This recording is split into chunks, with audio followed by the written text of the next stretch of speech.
তুমি প্লিজ আমাকে ক্ষমা করে দাও পার্বতী।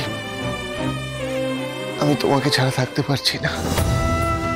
প্লিজ তুমি ফিরে চলো, প্লিজ ফিরে চলো পার্বতী।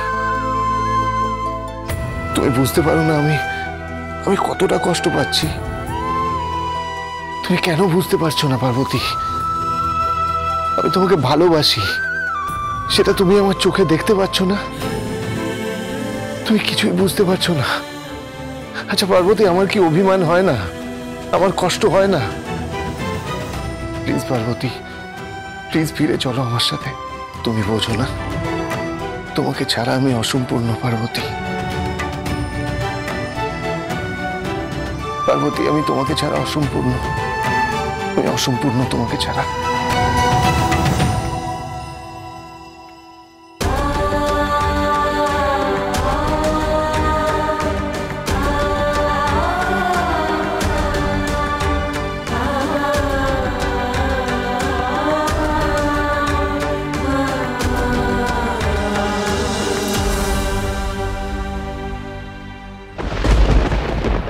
শুভ্রবাবু, শুভ্রবাবু,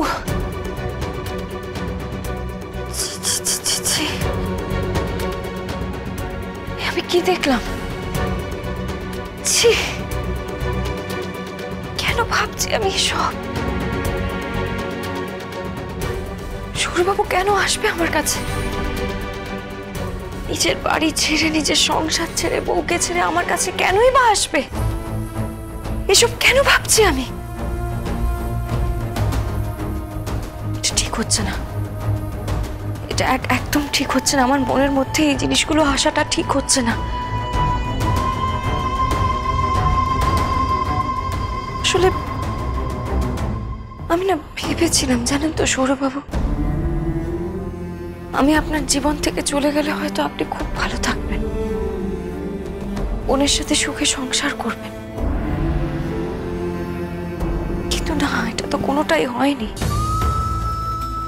বরং উল্টোটা হয়েছে। আপনি ভালো নেই, আপনি একদম ভালো নেই।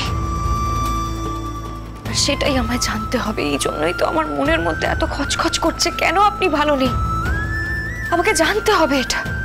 আপনার এই অবস্থা কি করে হলো? এই অবস্থা মানে কি অবস্থা? আমি ভালো আছি, আমি হ্যাপি আছি। সৌরভ,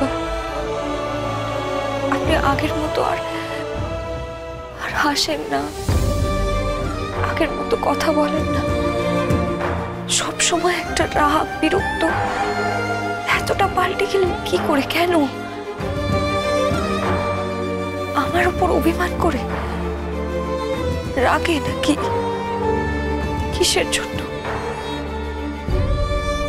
আমি জানি না, আমি কিচ্ছু জানি না, কিন্তু এইটুকু শুধু জানি যে আপনি একদম ভালো নেই, একদম না। তুমি আশেপাশে থাকলে সোম থেকে রবি প্রতিদিন বিকেল 5:30টায় স্টার জলসায় ও ডিজনি প্লাস হটস্টারে।